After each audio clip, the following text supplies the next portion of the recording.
بەڵێ بینەرانی خۆشەویست، چەند هەواڵمان پێگەیشت بوو.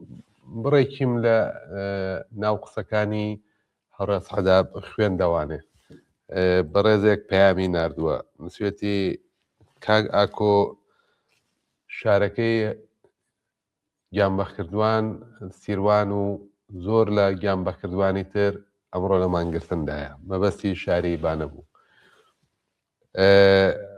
وێنەی هەواڵی هەر بازم شاری بانەمان بۆ هاتووە، زۆر سپاس. هەواڵێک هاتووە ئەڵێ هەلیکۆپتەر بەسەر ئاسمانی سنە و سەردەشتا دەگەڕێت، دەیان هەوێت فەزایەک لە ترس و وەحشەت لە ناو دڵی خەڵک دروستکەن. بەڵام ئەم یەکڕیزیە بێوێنەیە، ئەم جەو فەزا شۆڕش گێڕانەیە لە مێژووی کوردستانە کەم وێنەیە. خەڵک زۆر دڵخۆشن بەم یەکڕیزیە، خەڵک زۆر خۆشحاڵن بۆی کە ئەم مانگرتنە بەسەرنجام گەیشت. دەڵێی جێژنێکی گەورەیە، دۆغانێکی گەورەیە. جا داوایان کردووە لە خەڵکی شاری سنە و سەردەشت کە نەترسن، ئەوانیش یەکڕیزتر بەرەو پیری مانگرتنەکە بچن، ئەوانیش یەکدەنگ بن. ئەمە تاکتیکی کۆماری ئیسلامیە.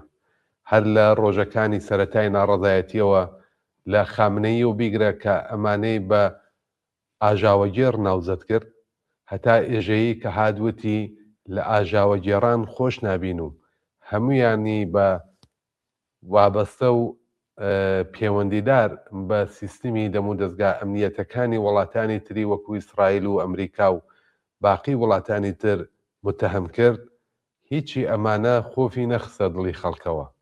چیتر ئەم نەوعە لە ترساندن و تۆقاندنە لە لای خەڵک گوێ لێ ناگیرێت، تەئسیر ناکاتە سەر ورەی خەڵک. خەڵک برسیەتی، خەڵک نانی دەوێ، خەڵک بێهداشت و دەرمانی دەوێ بۆ خۆی و بۆ ماڵ و مناڵی. خەڵک برقی دەوێ، ئاوی ئەوێ، کاری ئەوێ، خەڵک ئەمنیەت و کەرامەتی ئەوێ، خەڵک ئازادی ئەوێ. چیتر ئەمانەی کە هەموو لە سای سەری دەسەڵاتی کۆماری ئیسلامی لە خەڵک زەوت کراوە، چیتر خەڵک شتێکی نەماوە بۆ لە دەستان، شتێکی نەماوە لێی بترسێت.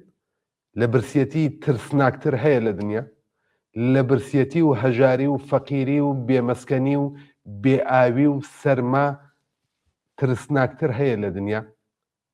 بۆیە خەڵک دەستی داوەتە ناڕەزایەتی، هاتووەتە سەرشەقام، مان ئەگرێت بە شێوەهای جۆرا و جۆر، هەتا لە گۆڕنانی کۆماری ئیسلامی.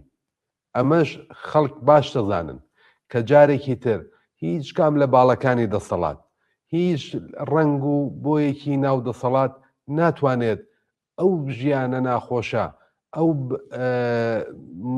مشکلات و بربەستانەی کە خەڵک لەسەر ژیانیان هەیە لابەرێت. ئەوەی کردویانە هەمووی دروشم بووە، ئەوەی کردویانە هەمووی بۆمانەوەی دەسەڵاتەکەیان بووە، ئەوەی کردویانە هەمووی فریوکاری بووە.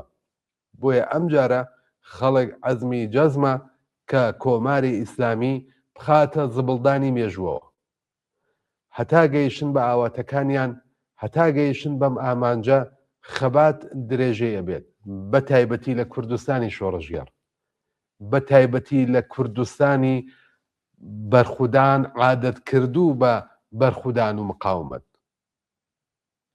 بینەرانی عەزیز، ئێمە وچانێک دەگرین سەعاتی 1:30 بە کاتی ڕۆژهەڵاتی کوردستان، جارێکی تر دێنەوە خزمەتتان. باقی هەواڵ و راپۆرتەکانی ئێوە هەمووی هەڵەگرین، بڵاویەکەینەوانێ دێنەوە خزمەتتان بە شێوەی ڕاستەوخۆ. تا ئەو کات وشانی تەلەڤیزیۆنی کۆمەڵە بە شێوازی عادی دەبێتەوە. دوای ئەو وەختێ سەعات 1:30 دووارە ڕاستەوخۆ. ئەو ژمارە تەلەفۆنە هەڵگرن لای خۆتان، پەیام و ڤیدیۆکانمان بۆ بنێرن، ئێمە لێرە ڕنگدانەوەیان دەبێت. زۆر سپاس سایسە لەگەڵمان بوون. سپاس بۆی کە زەحمەتان کێشا و لەسەر شەقام بەم هەوا ساردا خەریکی ڤیدیۆ و ناردنی وێنە بوون بۆ ناوەندی هەواڵی کۆمەڵە و واقعی هاوڕێیان. سپاس کە تایسەی گوێبیستمان بوون. بژین بە شادی.